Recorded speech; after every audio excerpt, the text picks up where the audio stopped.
I got to watch and witness my parents start as an employee of Dairy Queen. Initially, I was going to go to college to be, a doctor. Young age, working at McDonald's. I mean, something had to either push you or something had to click. I think someday I want to own a McDonald's restaurant. I was 19 and I dropped out of college at 20. We did get you a couple goodies. Hopefully you don't have it. I do not have that. Awesome. Oh, that is cool. Last question. Who sang the I'm Lovin' It? You'll never guess. I can't do it. Can you do it? The ba-da-ba? Ba-da-ba-ba-ba.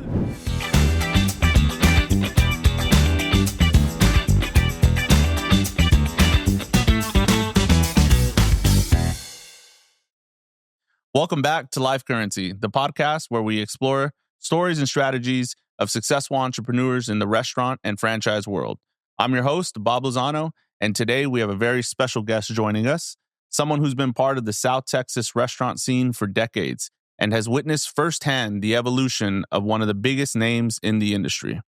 Our guest today is Mr. Fred Del Barrio, a man who's dedicated over 40 years to McDonald's, starting as an employee at the very first McDonald's in the Rio Grande Valley and working his way up to become a multi-unit franchisee.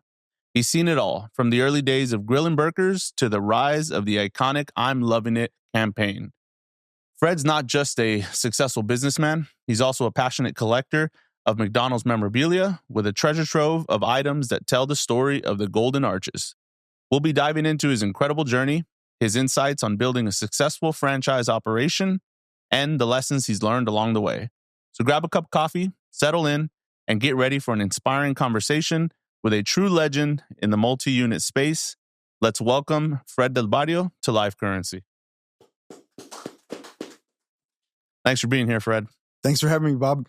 Glad to be here. Yeah, I was mentioning before we got started that I was really looking forward to this episode. As a second generation operator, I have, I got to watch and witness my parents start as an employee of Dairy Queen. And that was always something that it taught me a lot. It ingrained values in me at a young age. And your story is very similar. So I'm honored to have you here. And thanks for dedicating your time. And I'm eager to learn more. So if you don't mind, let's just kick off with, why McDonald's and what made you get into business? Yeah, I really wasn't on the path to be an entrepreneur at the beginning. Initially I was going to go to college to be, a doctor. I wasn't even going to work at McDonald's. That wasn't my thought at first. I was going to school half a day, and my dad, was an educator. So was my mom. My dad was really into education. He lost his dad at a young age during World War II, and pretty much raised himself, with his mom and his brothers. But he was the oldest of his brothers, and he was their example. I think he was the one that they looked up to. So I looked up to my dad a lot. And it was but he put himself through college, and it was like, you're going to go to school all day, or you're going to go get a job. I was raising my money, washing cars and mowing lawns, doing things for teachers and people that I knew, just to put money in my pocket so I could go out on the weekends and Hustling and have a good time. Yeah. And college was going to be, get a scholarship or, join the Navy like he did and, go to school in the GI Bill. But one day I was picking up my sister at McDonald's because she was already working at McDonald's, and I'm sitting there waiting for her to get out of work. And manager of the McDonald's comes up to me and he says, "Hey, I hear you're looking for a job."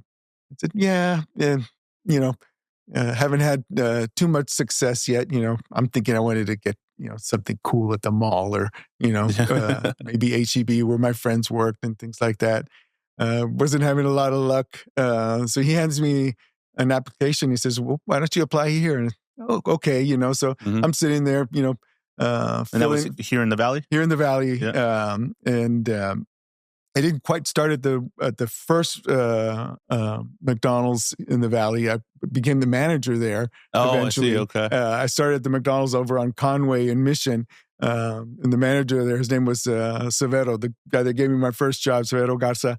And he, as I'm sitting there filling out the application, he's talking to me, and I didn't realize that he was actually interviewing me, just asking me different things, pretty much about, I guess finding out if I was going to to work on time, and just different things, and so I handed to him. I'm filling out in pencil, and I'm serious about it. Hand it to him. My sister gets out of work. We go home. A couple of days later, the phone rings at home, and my dad and I have the same name, so he gets the call. And he's like, "Oh no, I'm not looking for a job. my son is, So it's like, okay, well, I can't say no because Dad knows already that I'm getting offered a job at McDonald's. So there I am, saying yes to a job at McDonald's. And I still remember my first day. It was pretty intense. I mean, for a teenager, going in, and you get your uniform and you put it on. I start working in the kitchen. Back then you watched a couple of videotapes, and then they partnered you up with somebody, and I remember all the timers going off and things that you do. And as soon as I was working 4 to 7 that day, as soon as 7 o'clock rolls around, I went straight to the time clock to punch out, and it's like, "Where are you going?" "I'm going home." It's like, "Oh no, wait a minute. You have to, take the trash out. You got to sweep. You got to restock." And it's like, "Oh wait, I already punched out." It's like, "Well, you got to punch back in, and let's go." So, I started to become intrigued, by work. It's like, back then I think things were almost military style. Everything was, a checklist, and just very organized. Not that it's not now; it's just a little more casual now, but very strict. Very organized. So I kind of liked it. And then the first summer, I looked at the schedule, and I had one day on the schedule, and I still tell this story. I tell the story to the people that make the schedule now. I looked at it and I saw I only had one day, and it's like, oh, I suck. It's like, and I went to the scheduling manager, and I think she still works for McDonald's, but for the other operator. And it's like, what did I do wrong? How bad am I? And she's like, no, don't worry. She says, you're not that bad. She says, it's just that during the summer it slows down, and you really only know how to work one job. You just know the grill. She says, but if you learn other stations, then I can give you some more hours, and the more you learn, then you become a crew chief, a crew trainer, maybe a shift manager. But the more you learn, the more hours that I can give you, and and then that's how you got started. And that's how it kind of took off from there. And so what year was that? That was back in 1984. Oh, so nice. Very long time ago. Do you remember if you were working with your sister that first shift, or? I didn't work with my sister. Later, when I got promoted to shift manager, she was still working there. And there's a story that she tells that she says that I fired her, but I did not fire her. I sent her home. Okay. And she'll admit it that there are times where my sister has a bit of a temper and an attitude, and she was not in a good mood that day. And so it's like, well, if that's the way you're going to be, why don't you just go home? And she said, "I will." Well said. And she went. Was that the last time you ever said that, or have you said that many times since? Oh, I've said that many times since. I can imagine. And we have to say it a little differently nowadays. Sure. So we can't just say it on the floor. I could say things differently to my sister than I can to someone else. Sure. But I remember my mother calling me, and she said, "Did you send your sister home?" And I said, "Yes." And she's like, well, why would you do that? I said, Mom, you know how she is. Oh, that's right, mijo. Okay, well, have a good day. Very that was nice.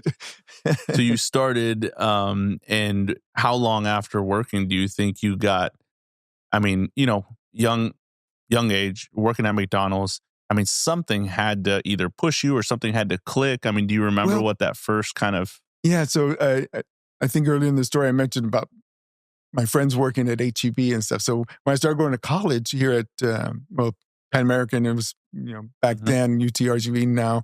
I still had friends that were going to college. I was working at McDonald's, they were working at HEB. And, by then I was a shift manager. And I found it, by then I knew that the franchisee that I worked for, he had started McDonald's at 15 years old, burning trash and peeling potatoes in the basement of a McDonald's in Toledo, Ohio. Oh my goodness. And All had right. become a franchisee. So my friends that were in college with me, that's when I decided, you know what, I think someday I want to own a McDonald's restaurant. And they're like, that's outrageous. That's crazy. It's like, well, it's not like you guys can own an HEB, Yeah. but you could someday own your own franchise. I mean, I think I could own a McDonald's, Yeah. and Do you have any idea how old you were? Like when you had I that? think I was 19. Nice. So early. I Yeah. was 20 when I became a store manager. Awesome. So I mean, that's and that's another part of the story. And I dropped out of college at 20, and I don't recommend that to anybody. Did you ever go back? I didn't. No. I did not. Maybe someday I still will. I think Yeah. education is very Sure. important. And it's not that I don't still learn. I'm still Sure. always learning. I'm still always trying to train on things and learn about things. It's just it was a choice of I mean, I was putting myself through college and paying for it. And it was a kind of a time choice. Sure. Then it was the, oh, I'll come back. I just want to put my full time and efforts into this job as a manager. And my dad was not happy with me at all. Well, I'll tell you what, I'll make you a deal. So if you ever go back, I'll go back as well, because I didn't finish college either. I started Dairy Queen midway through college. I started hanging out with Dad, and that summer after my second year. Now, truthfully, I was a little bit further advanced, so I think I only have a few more hours left to finish. But yeah, summer, I start following Dad around after. Well, I worked with him at a young age, always intrigued in the business. Then went to college. Had a really nice time, learned a lot. It was an open curriculum, so I took all my finance classes early and stuff. But left that summer to go help him with some restaurants, and then never looked back. So I'll leave it up to you if we go back. Yeah. Well, we have in McDonald's we have something called Archways to Education. Okay. And we have a program with Colorado Technical University, something like that, where I could go back to school online. So it's nice. a lot of my employees do that. So it's like, maybe I'll join you. I even have some that are getting their master's degree. So I have my sons are more educated than I am, and and my employees, my managers now are more educated than I am as far as university wise, but which I'm really glad for them. Absolutely. So I may have to start catching up with them. I hear you. Well, it's not like it served you bad in any way, because you're here where you're at today. Exactly. And I think that's the key is not to stop learning. You may not get your degree, and it certainly doesn't make anybody less of an entrepreneur or a business person. Mm-hmm. But as long as you keep learning and are open to change. Yeah. So I well said. So you're 19, you kind of have that thought, and then how much long after that until you get into the business? I became a franchisee at 30. 30. 30 years old. Yeah. The franchisee that I work for, I'm not a second generation, but I see myself as kind of a next generation type of person because of the franchisee that I work for, giving me that opportunity to become a franchisee because someone Sure. had given it to him as well. The franchisee that he worked for, kind of opened that door for him. He opened the door for me.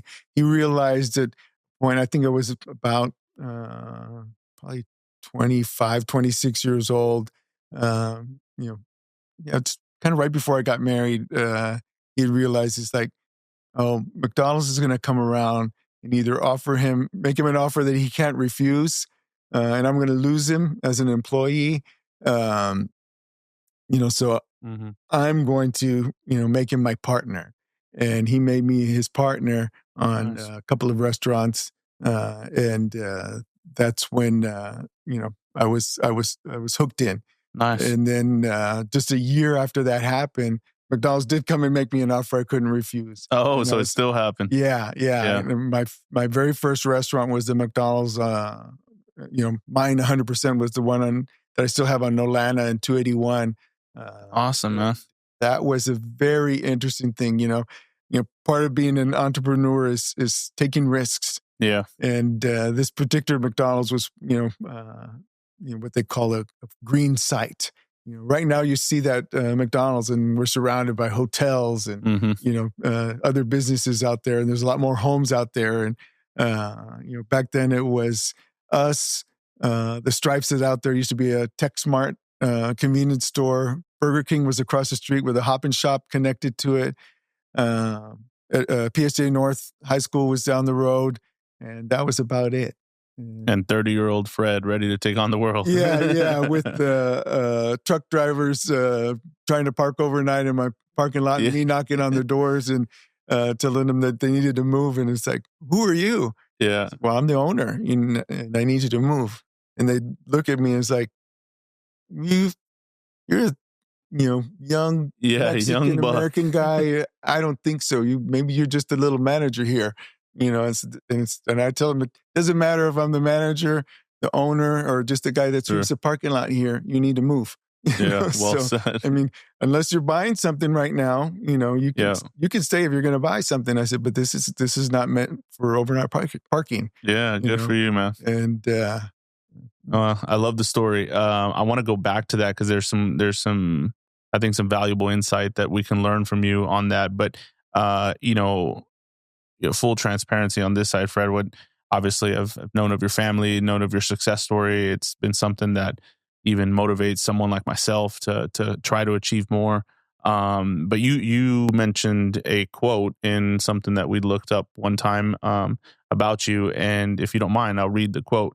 When you get into business, you want to be successful. And when you're successful and you don't share it, then I think you've squandered it.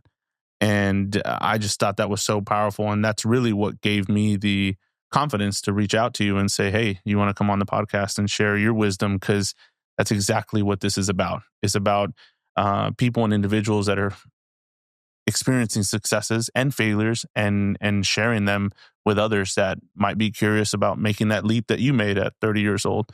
And so thank you for that. I appreciate it. And you repeating that, it makes me kind of emotional, or it does make me emotional because, it is really important, because this is our community, and I think a lot of times people may think, oh, well, that person is successful and doesn't care anymore. I'm not important to them. But to me, if I can help somebody else out, whether it's to be a business person or to, just to help them out with a project of some type, is really something. Being in business, sometimes things are really great, and sometimes things are not so great. Somebody told me a long time ago, business runs in cycles. It's up and it's down. It's up and it's down. But I learned that the hard way. I learned when it was down, it was really tough. I mean, my wife and I have had times where, we've bought restaurants that weren't so successful, and struggled through them and, had a hard time paying the bills. And, my wife would cry at night, wondering, how we were going to make payroll and, things would come. And then, somebody from the church would call and it's like, hey, we got the Jamaica coming up next week. And, you always help us out every year with, $1,000. And, it's like, it's the last $1,000 that we have. But you know what? They're right. We do, and God always provides. Here you go. Yeah. And that's awesome. Next thing you know, something happens and we got the money for the payroll, and it just worked, So I'm a firm believer in always giving back.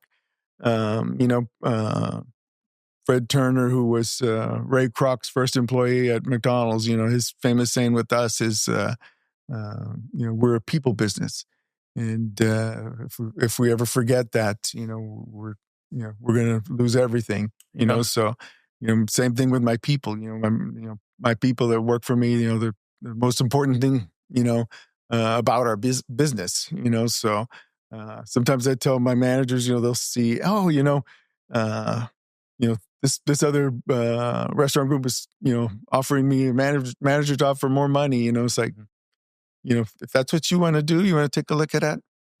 You go ahead. And I said, I may not pay the best, but I'm going to pay you fair, and I'm always going to share what I got. Yep. We offer, a bonus program for our people, and we had a really big discussion this past December because we always give out a end of the year bonus, and it was a little meager this past end of the year, and but I explained to them, it's like it's not that I don't want to do it; it's I don't have it. If I had it, I'd believe me, I'd give it to you. So being that I feel that it's my responsibility to have it for you, we're going to do something about it.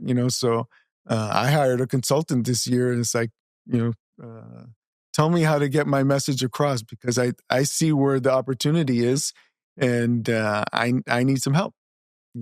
Help me get this message across to them of how we're going to do it. And we've only been in it about a month, and we're already seeing the turnaround. And sometimes it's just hey, how do I get this message across differently? Because they might think that, oh well, I already know how to do this. And you're just telling me the things that I already know. Sometimes they need somebody else to tell it to them in a different way. Sure. But I guess I'm going on a different No. That's exactly what I'm talking about, Fred. And thank you for being vulnerable as a leader and as a successful businessman, because I think vulnerability plays a big part in what we do day in and day out. And a lot of people don't see that other side of the business, right? And so when people ask us, because I'm sure you get the calls too, but hey, I'm thinking of a franchise, or I'm thinking of this, and I'm thinking of this. Sometimes I feel bad because I focus on all, the tough aspects of it and the reality of it and how raw it is and how much, it's time consuming and how you have to be passionate. You can't fake it, There's so many things and I feel bad because I feel like I'm, scaring people off or anything. But you sharing that, I think, is incredibly valuable for listeners to understand that business is fluid and it is cyclical, like you mentioned, or it does go through cycles. And we do our best as leaders and as businessmen to fight through those times and adjust, because it's always changing, and our industry is always changing, especially right now. It's going through a lot of change.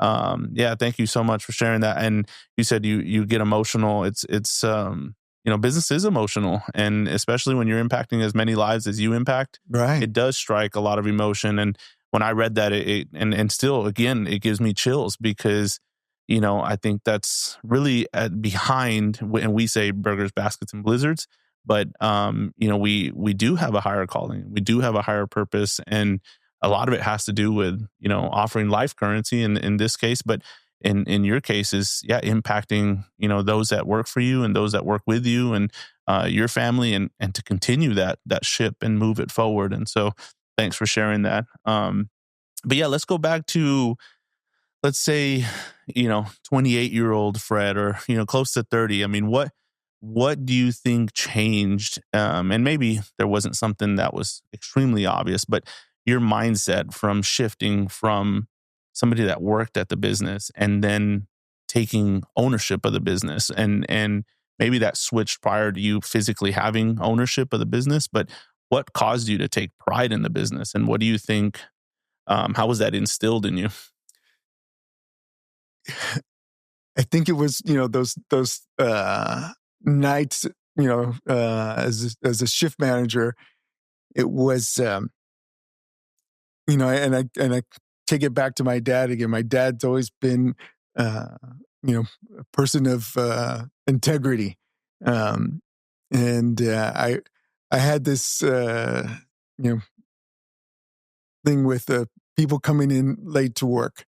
And not that I was far from a teenager then, running shifts. I mean, I was, 19, years old myself, going on 20, but some of the kids that would come in, that were 16, late every day. And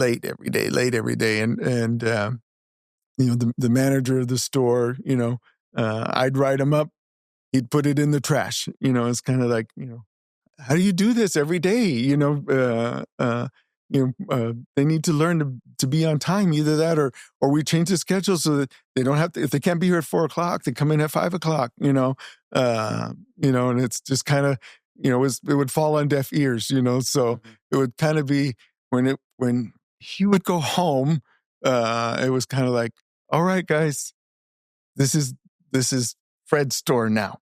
This is my McDonald's, and we're gonna, McDonald's has their operations and training manual. We're gonna run it just like the O&T manual says. This is the way we do it, and there's no other way, because I don't know how to tell you otherwise. This is the McDonald's Bible. This is how we're gonna do it. This is how we're gonna run it.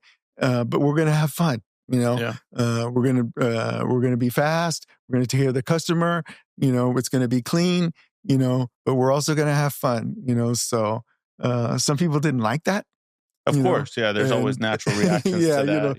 I know there was one guy, and he was one of the guys that trained me, and he was like, "Oh, that's cool." It's like, this guy again. Yeah. He's got too much energy. So it's this, but it's like, but it's like, to me, I would just let it roll off my back, and but it's kind of take ownership in it. Yeah. Take ownership. And it's like, to me, I would like my shift managers, in the stores is take ownership. And I tell them, and sometimes my mid managers, my general managers, when I'm talking to the lower level, the managers on duties, it's like, what is he telling them? Because it's like, because I'll tell them, what I would do, what I expect them to do is like, take ownership of it. Yeah. Don't be calling your general manager in the middle of the night. It's like, oh, so and so didn't show up, they were late. What do I do? It's like, what would you do? Make a decision. I want you to make a decision. You know what? I don't care if it's the wrong decision. Make a decision. It's like, why are you telling him to make a wrong decision? It's like, no, I'm not telling him to make a wrong decision. I'm telling him to make a decision. And if it's wrong, we'll fix it tomorrow. Yep. And we'll talk about why, it was the wrong decision, but I'd rather do that than them call you up in the middle of the night for something that really isn't important. Mm-hmm. Before we started the podcast, we were talking about, not having anything silent anymore, I don't want my general managers to be slaves to a text, when it's their time off. I want their time off to be their time off. I want them to enjoy time with their family. It's like, and I asked them, it's like, who do you work for? Well, I work for you. I was like, no, you work for your family. Mm-hmm. You make this, you're making a life for your family. You're making a life for yourself, But if you don't get 1 minute to enjoy it, if your kids grow up and they don't know who you are, then you blew it. Mm-hmm. I mean, you blew it. I blew it. How many non-negotiables has he talked about already in just that one piece? That's awesome. This is so exciting to me, Fred, because we one, as a young operator, and granted, I'm a second generation operator, so I had my parents as mentors, but as a young operator, it reaffirms, and I hope that's okay. I'm saying that, right? Because I mean, I'm still learning every day. And what you just said right there, and I didn't mean to cut you off, by the way, no. but we have something called non-negotiables in our company, and it kind of dictates our overall company culture. And I kid you not, you're like going down the list of them, but think like an owner is one of them. Family first is another, and it teaches about the value of working for your family. And I mean, you just kept going off, and I'm like, man, this is reaffirming. And so that's really cool. And I love that. So your peers start noticing that this is Fred's restaurant, and kind of just, leading by example, I guess, right? A lot of it. Yeah. Then, I became the way I became a store manager was, I was 20 years old, and I was working in that McDonald's that happened to be the first McDonald's in the Valley, which was at the Old Central Mall in Far, where the Papados is now. My boss, the franchise owner, he had bought the restaurant from the original franchise owner, and he kept on replacing the store manager. One after the other. They get burned out. It was a high maintenance store. Sales were down. Kind of hard to staff, and so I was working there as an assistant manager, and the manager quits one day. So I go up and I tell the owner, it's like, I'd like the opportunity to be the store manager. And he looks at me and he says, how old are you? I'm 20. And he says, do you own a house? I said, no. And he says, are you married? I said, no. And he knows the answer to these questions, right?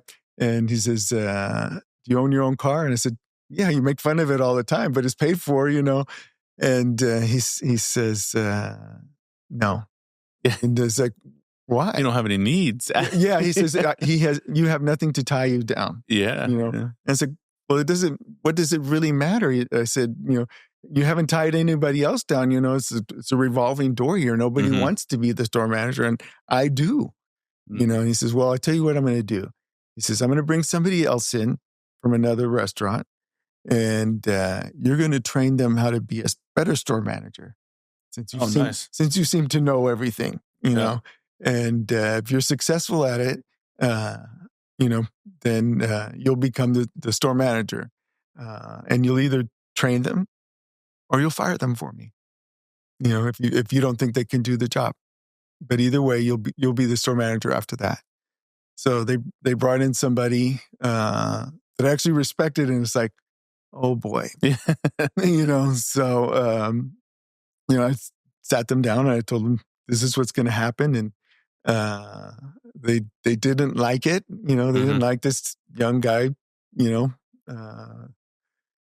Kind of, and I will admit, I had a chip on my shoulder. I, hey, thought I knew everything, and it's like, this guy's going to show me, how to run a restaurant. So I really tried, and he ended up leaving and going to work for a competitor. And I became the store manager after that. Okay. But I was able to, turn the store around, make sales go positive, and people enjoying working there. And, then at that point it was, do you want to take on our busiest restaurant? And you can take whoever you want with you. And it's like, wait a minute, you said you had nothing to tie me down, but now you want me to go and run your busiest restaurant. And it's like, well, you proved yourself, so it's like, okay, and at that time, the owner of the restaurant, he was going to open the McDonald's at South Padre Island, and he took his brother with him, and he was going to make his brother his partner over there at South Padre Island, and his brother was the supervisor of the other three restaurants that the franchisee owned at the time. And we had a going away party for him, and he told me, well, I know you think you're going to be the supervisor next, and you'll never be the supervisor. It's like, I hadn't thought about that. So challenge accepted. Yeah. So about a month after that, I became the supervisor of the restaurant, and all the other managers were older than me, had more experience than me. But the owner, he's like, he told everybody at the meeting when he promoted me, he says, you know the reason I picked Fred is because he's the one that stands up to me. He's the one that says, tells me when I'm wrong. He's the one that puts up his dukes. Yeah. And that's what you guys need to do. Is speak up. And Trust your intuition. Speak with conviction. Yeah. And act like you own the place. Yeah, I love that. So I love that. I want to shift gears here a little bit, Fred. But before we do, I want to touch on one more topic, kind of in that same time period. But it's a big difference. I mean, you go from a manager to a supervisor. That has its dynamics of multi units, and it has more focus on people and coaching and mentoring team leads, et cetera, or restaurant managers. But going from a supervisor to an owner, even if it's one unit, I mean, what would you say for individuals that are professionals today? Because sometimes, doctors, lawyers, they want to start a business or they want to start franchises. How did you start to tackle the business side? And I'm sure McDonald's has some support and maybe some systems or some coaching in their way. But how did you begin to go from, okay, you have that sense of ownership within you, you have experience of the business and the systems and the processes, the product, et cetera, but now you have to think about accounting and taxes and everything that comes with running a business. And how did you take that on? And was there kind of a no shit moment, or was it just kind of as a natural transition? Yeah, no, it was I was very fortunate that the franchisee I worked for, didn't hide the books. I think some owners, will hide the books from the managers. This is all I want you to see. Sure. And I see that even with my managers. It's like you only need to see these things. But it's like to me, it's like. See the whole thing, I love it. You got to know the whole thing. And I want you to know how much my bank payment is, because I got some pretty big bank payments. You see all the money coming in. You guys make the deposits every day.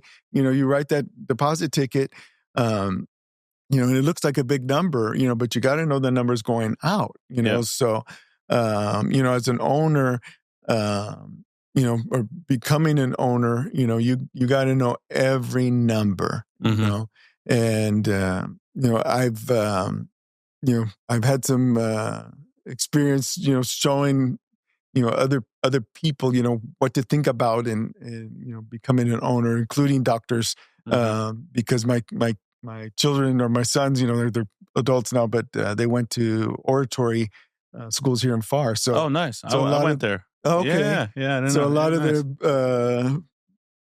fellow students, their parents were doctors, So at one time, I had a little workshop going on in my living room nice. with doctors that were getting their master's degree, and they were trying to get their MBAs, So it's like, okay, we're going over to Fred's house. It's like it was like, guys, I don't have a college degree. It's like, yeah, but you got all the experience. So what they were getting out of the one thing out of a book, and they were getting the experience part.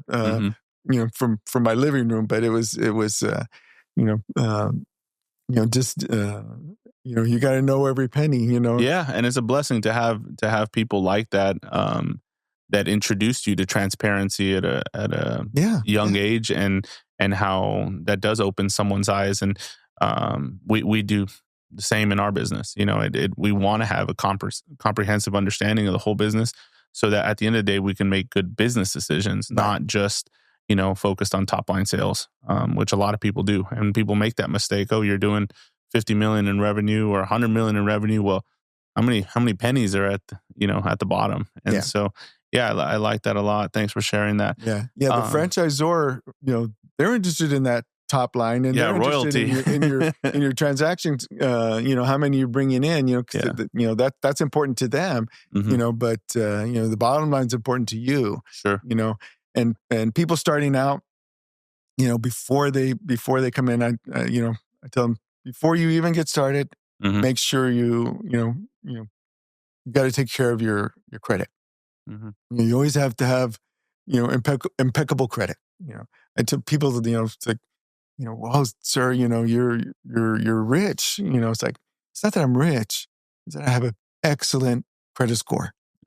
So the better credit you have, the more, the further you can go. And you have to build it over time. You have to build it, little by little.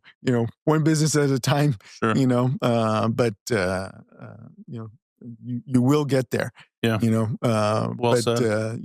As you're young, if you're going to college, I know they send all of those solicitations for credit cards. Don't get them if you can't pay for them. Yeah. Don't go wild with them. Don't buy things you don't need. Be like what's his name? Berkshire Hathaway. Oh yeah, Warren. Yeah, Warren Buffett. Be like Warren Buffett. Drive the same. Buy Dairy Queen. Yeah. He owns Dairy Queen now. Yeah. Yep. And he goes to have his Egg McMuffin every morning at McDonald's. Right. He drives the same Cadillac he's driven for years. And lived in the same house he's lived in since he's got married. Just be as frugal as you can be. And just be smart about your finances and have a great credit score. And from there, keep your reputation well. Don't drink and drive. And because the franchisor is going to look at that. See what you represent in the community, and and then take a really good look at the franchisor. What are they going to do for you? When my sons were looking at different things, my older son has gone off to do venture capital stuff, so now he looks at everybody else's business plan, but he was looking at something called Freshie at one time, and at one point they were like one of the fastest growing sandwich companies up north, and it's like, well, what are they going to do for you when things go bad? Because they will at some point. Yeah. And it's like, what do you mean? I said, well, McDonald's is extremely interested in my success. Will they be? Or are they just going to, okay, next? Which a lot of franchisors are. So a lot of wisdom there, Fred, and a lot of it, is the essentials or the basics of being a business owner, but a tremendous amount of wisdom. And thanks for sharing that. I mean, obviously you had a good name. It sounds like you had great parents, and so that helped as well. Thanks to your dad for his services as well. And so that's really neat. The business aspect, you're getting you grew up in the system and then you become a business owner. Did you ever struggle, or how did you a lot of people talk about purpose, right? And talk about how purpose drives us at the end of the day.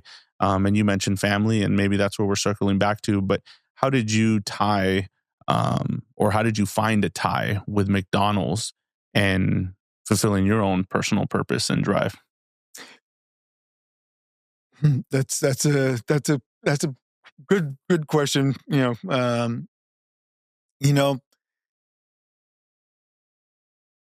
My wife and I, raising our boys, it was okay.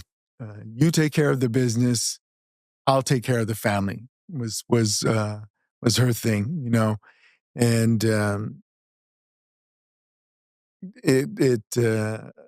you get busy, and the same things as I expect for my managers, to spend time with their family. I wanted to make sure that that I did for my children as well. I wanted to be at their soccer games. I wanted to be at any recital that they had. I knew I couldn't be at all of them, um, but I made sure that we went to church together. I made sure I read to my children every night until, pretty much until they were teenagers, and That's awesome. Even when I was, out of town on business, it was always a phone call, talk to my kids every day. I still talk to my sons every day, they're adults, but, we always have that, communication. So I think it's important, whether you're the business owner or the manager of the business, to have that, no matter what job you have, and then McDonald's has always provided me the opportunity to give back. Um, you know, um, this is, like I said earlier, we're a part of the community. I know with, like automobile dealers, they have their name on their sign. It's uh, Charles Clark Chevrolet, Bert Ogden Motors, even though it's the Vackers now, but it's their name on it, whereas McDonald's, it's and Dairy Queen, our name is not on there, but I tell people that are coming into the McDonald's business, is that you want everybody to know you and your wife, they Mr. and Mrs. McDonald's, you need to be that in your community. You need to people think McDonald's. Oh yeah, that's Fred and Del Barrio. Dairy Queen. They've always known your mom and dad. That the Dairy Queen. It's like I know there's one or two others here in the valley, but it's always the Lozanos. It's the Lindley organization right there on Cage. That's where the office is. That's who they're looking for, and I know my other McDonald's franchisees, that they're known in their communities, and that's what's important, and just as we all stand together, we all fall together, so we have to hold each other up, so we're always there, whether it's a crisis or a celebration, we have to be part of the community and always give back, So. I love that. So it's essentially kind of have a two-prong approach. I'm sure there's other reasons, but it gave you time to spend with your family. Yeah. Obviously you had to push yourself to learn about business and have that extra discipline and keep your name clean, and the list goes on, but it gives you that time with family that perhaps you might not have had if you had a full-time, we know it's full time, but a specific schedule, and then it's a great avenue to be able to give back and get ingrained in your community. Yeah. As my son is getting into business, and I'm sure it was the same between you and your dad. I put him to work after college and in the kitchen at one of our restaurants. And it was I just want to make sure that everybody's shop, and you have a passion for this business. I said, because watching your mom and I that this is 24/7 every day. Even when you're on vacation. And I said, and now with nonstop communication. It's they're always gonna be looking for you. They're always gonna find you, whether it's one of your managers or it's the corporation. The communication doesn't stop. So you have to love it that much. That it I hear you loud and clear. You can't put it away. It doesn't go away. Can't turn it off all of a sudden. But that's a great segue. I did want to, and I did want to talk about that dynamic, and I understand it's family, so share what only you feel comfortable sharing. But something that's, I think, helped our family and being a second generation operator is understanding that you are a second generation operator, and there's some pros and cons with that. I was exposed to more education than probably my dad was when he was at a young age.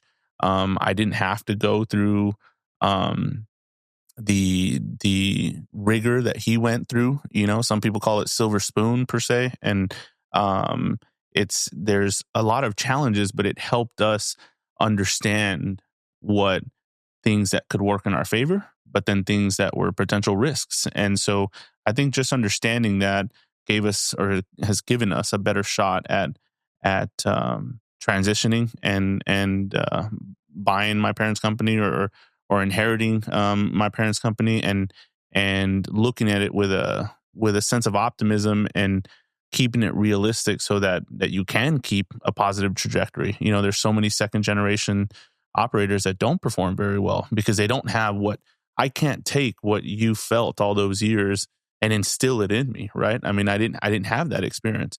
But I also don't believe that takes anything away from what value I may be able to bring, but we have to at least acknowledge that, right? So on the family dynamics, you know, what could you say for younger individuals that perhaps didn't have the opportunity? I call it an opportunity. I mean, maybe you're like, well, that was my only option then, but it's an opportunity to go through those years because it instilled so many great values in you and it ingrained you to learn the business in a way that perhaps somebody that buys a restaurant in later age may not have, right? So what could you say to somebody, perhaps even, you know, your own family, or what are you saying to your sons about, you know, being careful with that? Because it's not, I mean, you see where I'm going. It's not really easy to be able to have those core values, if you're not at least aware that there's a risk of you growing up a certain way and then now you're in the business and now you got to start in the kitchen, right? You know, it's a Yeah. humbling process essentially. I mean, perhaps, I mean, it seems kind of logical, I'm sure, from your point of view. You've got to understand the business. I mean, that's how it works. I mean, I'll tell you this, and maybe this is a good segue, but I remember my parents, when I wanted to start working with them, they said, "Okay, well, we've got a bunch of ovens. They've got to get delivered to all the restaurants. Go rent a U-Haul and let me know when you're done." And I'm like, "What? I wanted to work in the business. You know, I want to be a business owner." And, "Well, go deliver the ovens." You know, and I'm like, "Okay." So there I am delivering the ovens, and I had 2 weeks of just, you know, thinking, and that just did something for me, right? And then of course working all the positions and trying to go through that. But yeah, what advice would you have to somebody that didn't have the opportunity that you had in growing up in a system? Yeah.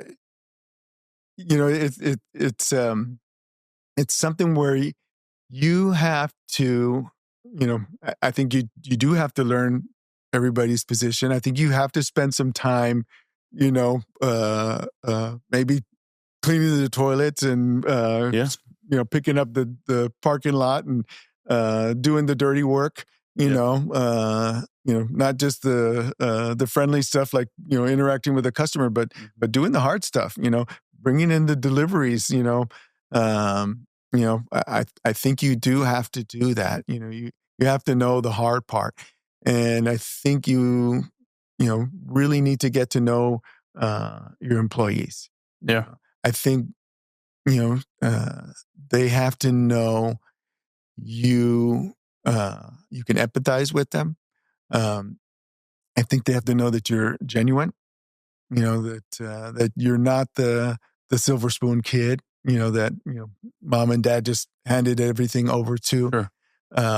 You know, when my boys left for college, you know, one of our area supervisors, we overheard her telling a group of managers, it's like, "All right, guys, we got about 5 years to get our shit together because, you know, it's one thing between Fred and Nelda and us. It's like family. But when these boys come in and take over, it's going to be totally different." Yeah. You know, and it's like, wait a minute, we don't want it to be that way, you know, you know, but that's what they were thinking, you know. Mhm. So, and she didn't mean it in a mean way, but it's just kind of you know, things may change, Yeah, you that's the know. reality of it. Yeah, Yeah. yeah. So that's why, you know, it's like, you know, and she's been somebody that's known my boys since they were in diapers, you know. Mhm. So it was no, you know, you guys, you need to, they need to know you, Yeah. and they need to know that they're important to you, and that you have the same values that we do, So, and I think somebody that comes in, because there are people that come in to a business and they have a whole different experience. Maybe they were a doctor and now they've decided, well, I'm done with that. I've had enough of that. I want to be an entrepreneur now. I'm going to, buy into this franchise and do this now. People might see that as, well, wait a minute, you still don't know what it's like. So Yeah. I think, even that person, or you've been a, pharmaceutical rep and you saved up your money and Sure. got into a business, you still have to empty the trash and, do everything and know everybody's job, do a little bit of the grunt work, and know what it's like, I mean, you might not know what it's like to work for minimum wage or slightly above it, but you did it one time. You started somewhere, so don't forget that. But Makes a lot of sense. I mean, it's a little bit counterintuitive because you mentioned pharmaceutical reps or people that want to get into the business. Well, there you are, leveraged up. You're out $1 million. You put it into a restaurant, and then you find yourself going home smelling like grease, and and you're thinking, what am I doing here? And it's a little bit counterintuitive, and I like the way you share that, because without knowing what your team feels like, I mean, it sounds weird, but what they smell like, you've got to smell like your flock. I mean, essentially, right? Yeah. I mean, you got to go get a haircut, and somebody say, "You work at McDonald's?" Yeah, right. I mean, you've got to feel that, and I think if you don't, there is a potential risk, and if you're not aware of it, I mean, I'll just flat out tell people, just don't get into the business if you're not even aware of that dynamic, because that's when things, I believe, start to get fake, and there's a lot of risk with that. And we know how, with a high turnover business, I mean, if your team's not fully bought in, there's even more risk there, with theft or with things going out the door that perhaps, wouldn't if they wanted to work for that company. Yeah. And if you're not going to do that, then you better have a really strong management team to do that for you, and you probably better have several $1 million to have just to buy into multi-units that already has a team in place to be a turnkey operation. Sure. But even, kind of going into that a little bit, when you buy a franchise and you buy, multiple units, I mean, I even look into things, I try to make my business somewhat independent of me now. I try and look at it as like, okay, so let's say, I'm getting older, don't tell anybody, but it's like, what if I drop dead tomorrow, or, what if I do want to retire? I win the lottery and it's, time for me to go. And, there's a certain value in my business of me, and when I look at buying a business, or buying some McDonald's franchises from somebody else, it's like, what was the value of that guy that I'm buying stores from? When he's not here anymore, it's like, is it going to be as profitable? Because he's in here doing, this part of the job, that makes it that much more valuable, or she's in here, bringing that value, and I'm buying on that valuable. I'm buying a multiple of that value, so they're not going to be here tomorrow when I take over, that value drops, and of course they don't want to negotiate that part, but, I have to consider it, Sure. Because if I'm borrowing money on it, it's like, okay, that's important, so I have to look at their team, and who's staying, who's going, and can they do the job that owner was doing with that owner gone? Yeah, very practical approach, but something that's overlooked time and time again. And for our listeners, there is something called Key Man Insurance. Look into it. It may help you and your family. Key Man Insurance. Mhm. Yeah, that's very interesting. I learned at a young age that a sign of a successful businessman is somebody that can exit a business and the trajectory continues in a positive way. And a lot of that is not the case, you know. And so, love that you're sharing that. And again, it reaffirms someone like myself that hey, we are taking our cues and kind of trying to head down that right path. So, yeah, the family business is interesting.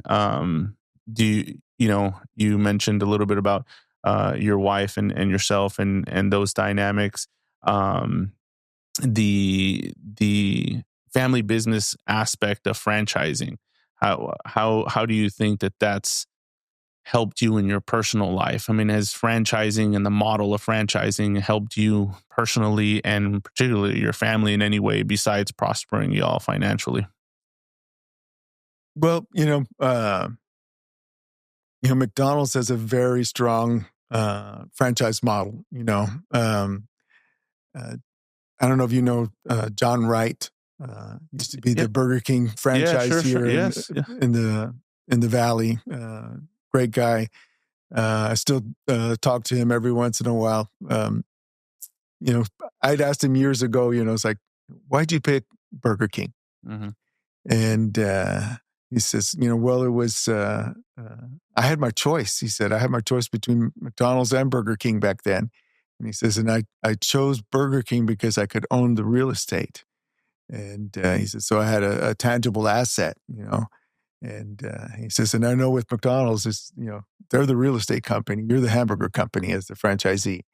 Um, I said, yeah, but, McDonald's really protects, uh, the franchisee because, they get a big part of their rent is a percentage of our sales. So they want us to be successful. So, um, I mean, everything I have is because of all the hamburgers that I've sold, Yeah, yeah. but, just, having that, the family dynamic of it, being in business with my wife, it's, it's really been good. My wife and I, we kind of, uh, balance each other. I'm more of the risk taker, and she's more of the, uh, dial it back a little bit. You've done enough of that Yeah. the last couple of years. Let's take it easy for a while. Sure. Uh, I did something in 1999 that you know where I learned my lesson that I Uh-oh. am not Superman. Did you get into the barbecue business? No, no, no, no. We always think. I doubled the size of my Oh, business. yeah. I Yeah, went. big undertaking. Yeah, I went from 3 stores to 6 stores Mhm, overnight, mhm. and with the 45 minute drive distance between. I went, Yep. from McAllen to Brownsville, and thought I could do it. And, even she was telling me no. The franchisee that I used to work for was telling me no. He's like, we used to own those stores. You know better. Don't do it. But but I thought I was Superman. So Yeah, yeah, thought it was the smartest guy in the room. Still had that big chip on my shoulder. I sure. think it was only 32 at the time. So growing fast. Mhm. Uh, it was too fast. Yeah, Um, so that's struggled for a while there and learned my lesson really hard, and then was able to dial it back and get things back in line and then mhm. grow at a different pace. But it didn't scare me too much, but it taught me some things. But Yeah. it also taught me to, okay, well, I better listen to my wife a little bit more. So That's but great. Is yeah.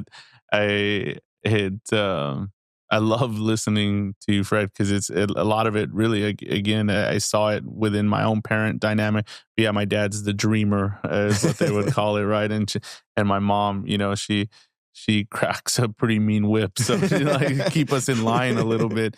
But as a business owner, I mean, and I like, there's so many different directions I want to go in, but I think it's important for people to understand that going from 1 unit to 2 units, I mean, you're doubling in size, even though it's just 2 units. And from 3 to 6, I'm sure that you were contending with building out an infrastructure and having to have a team and having Exactly. to and that overhead is a cost. And if you don't have it, you can only be in one place at one time, And so I think it's important for people to understand that those at different stages in a multi-unit business, and of course you've gotten way past all of that, but there's different needs and different skills. And so I love that you shared that, because hey, well, that's okay. It didn't crash and burn. Take a step back, reset the trajectory, and get back on the horse. I mean, it taught me how to manage my money better. It taught me, how to build my bench, have my bench set up so that, as if we did have any turnover, we were set, and two, we were always set for growth. Even if it was really fast dynamic growth, or even just steady growth, we're set up for this success. Now I kind of get antsy that we don't have the fast growth that that I'm all set up for now. But you just never know. Sometimes it comes really quick, and sometimes it comes really slow. So but now we're ready for it. Now I have plenty of experience. That's awesome. That's awesome to hear. We've done something similar at different stages, but as right now, really, and I'm happy to share. But yeah, our overhead's a lot higher than it's ever been. But we've invested in technology, we've invested in team, on strengthening our company culture, because we do see that there's going to be opportunity in the industry, and we want to be able to grow, but adequately grow to where we're not scrambling after an acquisition, that we're ready and built to capture that growth. So I love hearing that, and I know that our listeners are going to take a lot of value from that. Well, I love that you mentioned the husband and wife dynamic, because I think some people, it's family business is not easy. No. I have another business outside of McDonald's. We own F&T Valley Motorsports over in Far. So great. We've got I didn't know that. Motorcycles and side by sides and boats and watercraft, but I do not do any of the day by day. And I've got a partner there, and my first partner was my former McDonald's franchise partner and my mentor. It was kind of a trick that he called me into his. He was the Harley Davidson dealer at one time. Called me into his office one day, and usually when he called me in his office, it was because he needed me to just kind of hang around while he was traveling, or be there to sign checks for him or something like that, and he'd give me his new will, or just something like that. But it was hey, I invited so and so over from CNC Power Sports, and we're buying her business, and it's like, what? So it's like, just sit down and listen to her. It's like, so we listened to what she had to say, and next thing I know is I'm explaining to my wife that we're buying a power sports business, and she'll tell the story that I never told her that we were buying into this business. But my current partner, he was our general manager, and he bought out my other partner, and he does all the day-to-day stuff, but he's working on a plan right now to where he's going to buy me out. He's going to own it 100%. But, it's, just kind of a really, different dynamic, and just, Well, I know who I'm going to call when I'm going through early life crisis and want to buy a motorcycle. I'll Yeah, give you a yeah, shout. that's right. That's right. But No, I think it's good because that family dynamic where you and your wife are challenged to have tough conversations, and to think things through and to collectively work as a team and to find that balance that you were talking about. I think it's obviously I'm biased. I'm sure you are as well, but I think it's a beautiful dynamic. yeah, But it is a challenging one that yeah. does But force us. working with your family or having a partner, Mhm. I mean, it's challenging. I know with my previous partner, I worked with him for years, so I knew what to expect. Mhm. And then when I got a new partner, and I didn't know I was getting a new partner, it's like one day it was like, oh, Kenny's buying me out. He's going to be your partner now. And I was like, okay. And I'd only really known Kenny for about a year. It took us a while to really get to know each other and Yeah. trust each other, and now we're best of friends. We're like family now, I'd love to hear it. and but it can be really hard, and I know it's hard on him, and because he's looking up to me as I mean, this guy really knows business. He's an entrepreneur, and then I'd come in and grumpy, because I mean I don't spend any time there, and then when I do, it's everything's a surprise to me, Yeah. So it's like I think I was talking to you earlier about my wife not accepting change, and over there is like I wasn't accepting change, because I didn't know, Sure. I didn't know the business, so and he did, and I mean he's just done really well with it, so um, That's incredible. you know. You can know someone for so long, but then working with them or being a partner with them and living through those emotions, I mean, that's a whole different level of getting to know Yeah, someone. yeah. I mean, just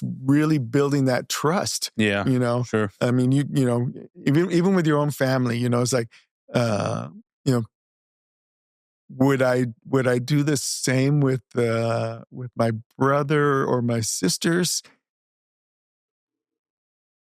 I don't know. Yeah, I mean, I love them, but I think it would be even harder. yeah. You know, um, even McDonald's does not allow partnerships with siblings. Oh, wow. I did not know that. No, That's probably just because of high failure rate, I'm guessing, or they end up splitting I think anyway. it's you know, too much drama, Yeah, too yeah. much tension, Well, no, I mean it's definitely not easy. I mean, my sister's my partner in the Dairy Queen business, and then my brother-in-law is my partner in the Schlotzsky's business. So I know that very well, and I think that's why it's challenged us to get to know each other very intimately, and to Yeah. learn how we tick and to not get frustrated or blow a gasket when you're not on the same page, and you might have to just keep at it. And you mentioned trust, and I think that's a huge thing in business, but also being aligned culturally, and then talking through the I mean, your own personal ambitions, because you're a partner, and then you might have different ambitions in the business, and you Yeah. might want to do different things. Do you feel that franchising, I mean, I know you're getting into it, and we don't have to step into that business too much, but I'm just curious about this one dynamic. Do you feel that franchising specifically and the systems and the process, do you feel like that helped you in a business outside of McDonald's? Yeah, I mean, it's just to, learn something different, Mhm. just being a little, I guess, diversified, Mhm. really, um, I mean, McDonald's is, you accept the franchise the way it's written, Yeah. or somebody else will, Mhm. so you don't have to take it.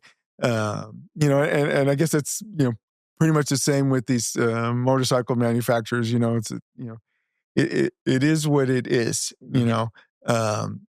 but you also learn, as those, they're motor vehicle dealers, so there's different laws that you answer to as a motor vehicle dealer. The state has certain laws, you have certain protections, that you don't get as a restaurant franchisee. Mhm. You don't get those protections. Uh, so McDonald's may not like that I might be saying this, but it kind of gets you to think about, hey, what can I ask my franchisor to do for me? Or, if we get a little organized with other owners and say, hey, we need this protection. Maybe we go and ask the state, even as, as a National Restaurant Association or the state, Texas Restaurant Association, we need this protection from our franchisors so they're not, doing this to us. Let's say it's the franchisor, gets to where, they're opening a restaurant, down the block, from us and impacting our sales, and we have no protection from it. It's like, hey, that's not fair. That's not right. Motor vehicle dealers, took care of that a long time ago. That's why, Tesla has a hard time. They have to have, they can only lease cars. They can't sell cars because that would violate the state if they were to sell cars without having a dealer. Well said. Yeah, I think it's important that, and really this goes back to the Life Currency Initiative. I think I have to mention, I feel like I'm in enemy territory here with McDonald's, right? I'm like, oh no, McDonald's enemy. Yeah. But no, I think it's important. Friendly competitors. Yeah, exactly, right? I think it's important that us as business owners and as franchisees, that we strengthen one another and learn from one another. And we had a very similar experience. Now it was still within restaurants, not motor vehicles, but when we franchised a different brand, and we got to see the benefits of a larger franchisor versus a smaller franchisor, a single brand franchisor versus a multi-brand franchisor. And it starts to change your perspective a little bit. And I really liked, I didn't hone in on it too much, but I really liked what you said about your advice to our listeners about look at the franchisor and see who you're pairing up with, because McDonald's has worked fantastic for you and given you that opportunity. You looked at the systems, you looked at the real estate piece, you looked at, and it made sense for you with your personality and your ambitions. And that's not the case in every franchise. I mean, they all have different personalities. They have different leadership groups. Sometimes it's not as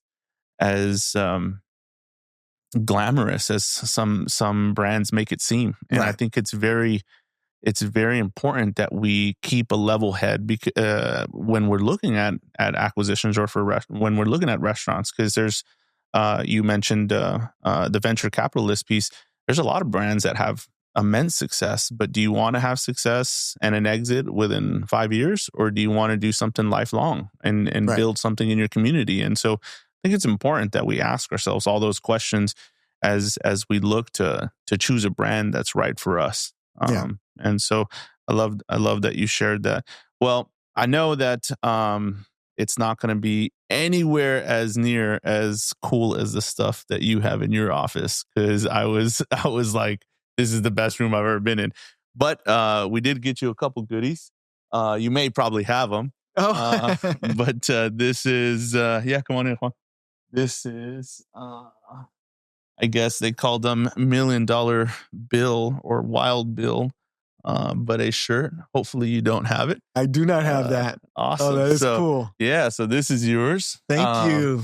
Yeah, we can set it there and we can get it there to you afterwards. Or, and then this one I really liked because it's got the different logos. Yeah, the different logos. So I don't know. I'm like, he probably owns this. No.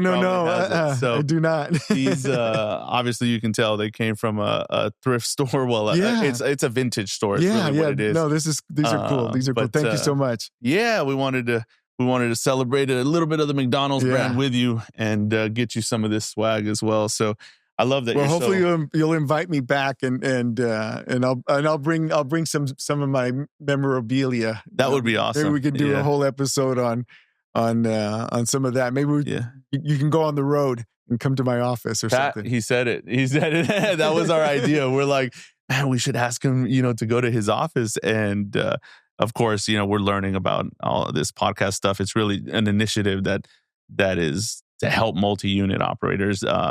But that's exactly our thought. So that would be awesome. So we That have would be to do awesome. this before my wife says she's going to put me on an episode of Hoarders. Yeah. So Yeah. Well, I did mention, and I was like, it's like hoarding in the best way possible. I was like, and I did. I got so I wouldn't say jealous is the right word, but I got like, well, damn, I wish I had cool stuff like this. I mean, it was cool what you got in there, man. It's very cool. I like it a lot. Well, this has been great. You're just building the case for my wife.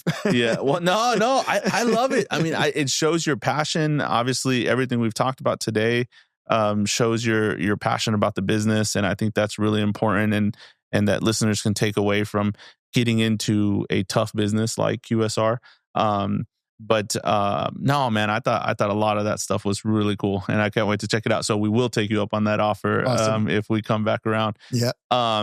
So a couple last things here, Fred. This has been a great conversation. But building a multi-unit business when you started versus building a multi-unit business today, and what you know about, whether it's McDonald's or the industry, or potentially your boys. I mean, what would you say the biggest difference is? And I know the competitive set is totally different. There's so many more competitors here in the Rio Grande Valley. There's so many more competitors.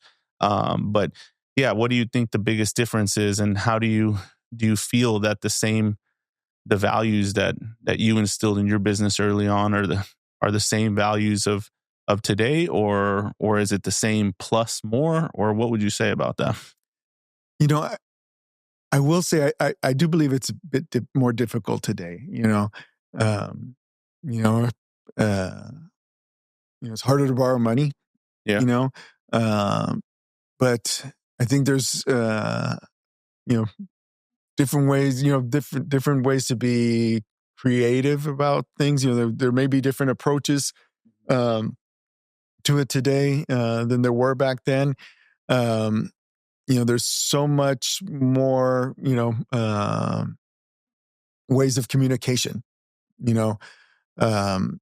it's almost like you could almost start your own brand nowadays and be successful. I think, but I think that you could also get into a trap very easily on a lot of these newer brands that are, influencer or dependent. Hype. A lot of people use hype too. Yeah. I don't know how long they'll last. I mean, you see them coming up so quickly. And then there's high growth. A lot of these coffee places. There's so many of them. They're coming up so quickly.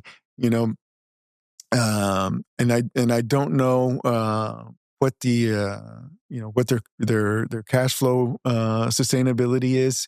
Yeah. It's scary to think what the initial investment is, and whether they'll be able to sustain themselves. I look at a lot of these real estate investments that are out there. Because I see a lot of this, again, these coffee places like on the sell leaseback market or cap rates or yeah. Where they're sell leasing them. Even like Sonic is doing a lot of that. And it's like $2.2 million.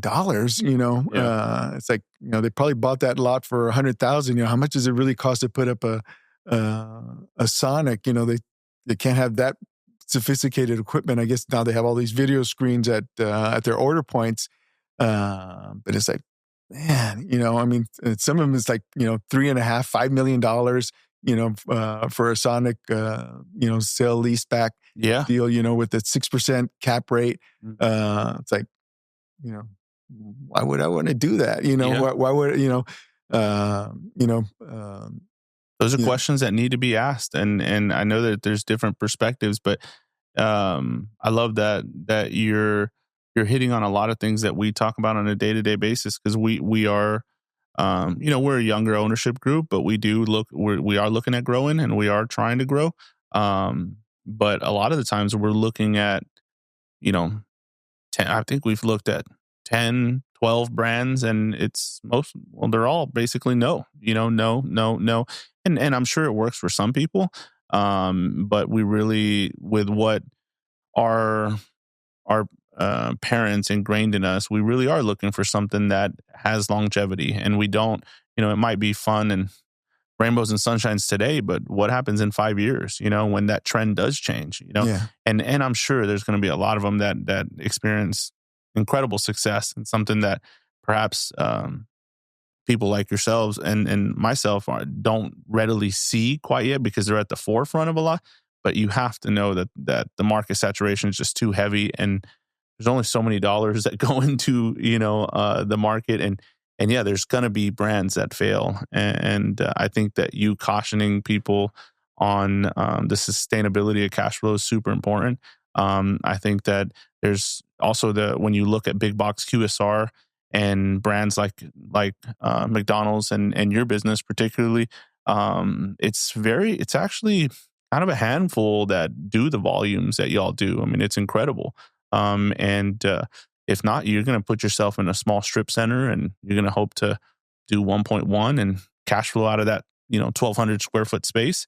But it's I think caution, at least from my perspective, is a very good thing to consider, at least for sure. Yeah. And there's also so much more technology today.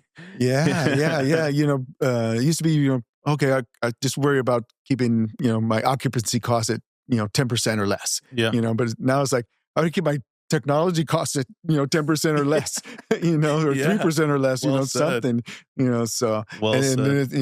then, always obsolete. You put something up and, oh, that's obsolete. There's new software for it, or it's crazy. And then I look at, it's like, oh wait, this mom and pop barbecue place, they've got a digital menu board, and I bet you it didn't cost them the thousands of dollars that it cost me. Yeah, that one's always interesting, right? There's stuff that's mandated as part of brands, and then you look at workarounds that you're like, maybe we could do that, but then you learn about systems and integrations with the EPOS, and you start, okay, and there's an assessment on both sides, right? Well, thank you for sharing your successes and your story with us. It's been very insightful, and I can assure listeners that what you shared today is definitely a recipe for success. Thank you. And congratulations on you and your family's success. Likewise. I will say a prayer, and I mean this genuinely, about your next chapter as you look towards the future. I know you said you're set up for growth. I know you're building a new unit, right? Yeah, we sure are. And we hope to continue growing. I look forward to my son growing in the business. I look forward to seeing you continue to grow. Thank you. So, I've admired your parents as well. Thank you. Just having that parallel path. It's just wonderful. For both of us. I've admired your parents. Thank you so much for that, Fred. I was going to say I will let them know, but they might watch this, so hopefully they do. But we get a lot of positive feedback from some of the content we've created. It's obviously a passion project. We really hope that, just like you shared in your early stages, if somebody can just give you that little, 1% or 1 degree change in your life trajectory, it might let you become a successful multi-unit operator like you have. And so I know that what you're sharing today gives listeners that opportunity to take in that one nugget that they can apply, and hopefully either deter them from something that they might be dreaming about today, or push them to something that might make more sense. So thanks for that. I got a couple closing questions here. So they're kind of random here, but one might put you on the spot a little bit. What do you think the biggest misconception people have about McDonald's or the fast food industry in general? What's a big misconception? That we don't take care of our people. That we take advantage of them. And we don't. I mean, it's initially, the entry level jobs, they're not meant to be a career. but you can make a career out of McDonald's, and you can be anything you want to be. I mean, I started in the kitchen, and here I am, a multi-unit franchisee. And I think that's still available. And there's so many people in McDonald's that also started in the kitchen, and now they're in the corporate office, or they're franchisees, or they're multi-unit managers and supervisors and general managers. All of my general managers started as crew people, and some have been with me over 20 years. Man, So I love it. Geez, I was curious about what he was going to answer, and that was awesome. And the shake machine does work most of the time. He's got to throw that one in. I love that. Oh man, that's the best. There was an article going around, and I won't get into all the details, but the Dairy Queen brand is alive and well, and it's growing, and we're growing. But there was a large operator that. So they closed. I'm sure you saw that. Mm-hmm. So there in the comments, they were like, McDonald's should buy all their ice cream machines and all. Oh my God, it's hilarious. But I like that. The people dynamic. I mean, maybe but F&P stands for food and people. We just kept it as basic as possible, and I'm just like, those are two things that we love and we value, and so we named the whole company that. And so I love that the people dynamic. I mean, you wouldn't be successful if you didn't understand that. So I just love that the listeners can hear that from you personally. And we understand that, our business sometimes is a stepping stone for people in their careers. And they kind of have to make that choice at some point to continue to grow like a lot of your team has done, or use what they learned during that time and apply it somewhere else. So love that answer. Okay. If you could create a brand new menu item for McDonald's, what would it be? Wow, that's a really tough question. You never know; it might make it to the menu. We get more questions asked about bringing things back, but probably the thing that McDonald's really needs is a really good breakfast taco. Oh, nice! So that would probably be what I would do. And when I had that first store, and I just had the one store all by myself, we were experimenting with some things that we had a little bit of autonomy back then to do some stuff. We had a really good regional vice president that would let us get away with some stuff when we were experimenting with that, but they've reined us in quite a bit, and so we can't do that anymore. But that's what McDonald's really needs. I mean, we have our breakfast burrito, and it's okay, it's good, but having a really good filling breakfast taco, that's what we need. I love it. Cooked on a comal also. Yes, exactly. With brown spots on the tortilla. Right? The tortilla we have right now, it's a cracker. It's a cracker. It's a floppy cracker. Don't tell me it's a tortilla. I love that. Yeah, it's good. It's good to share those insights, because brands also, they know what they're doing in most cases, but a lot of ideas, some of the best ideas come from franchisees or come from team members in the restaurants. Yep. So, I love that. Last question, and this is kind of putting you on the spot, but actually I'm going to ask these guys first. Does anybody know who sang the I'm Lovin' It tune when it came out? You'll never guess. Do you know Was it Pharrell, or was one of those guys? Yeah. So that gives you a hint. I can't do it. Can you do it? The ba-da-ba-ba-ba. There you go. Justin Timberlake. Oh, that was my other thought. I knew it was one of those two guys. I had no idea. I'm like, Justin Timberlake. I mean, I feel like more people should know that. I don't know. He's a pretty big deal, and so is McDonald's. Fred, thank you so much. This has been a pleasure. I really enjoyed it. So I'm glad. Well, thanks. Whenever you want me back, I'll be here. We'll take you up on that. Or we'll be at my office. Yeah, we'll be in your office. Playing with my toys. Yeah. So thank you for listening. Thank you for sharing and embracing life currency. You've got a lot of it. So Appreciate Thank you. Thank you.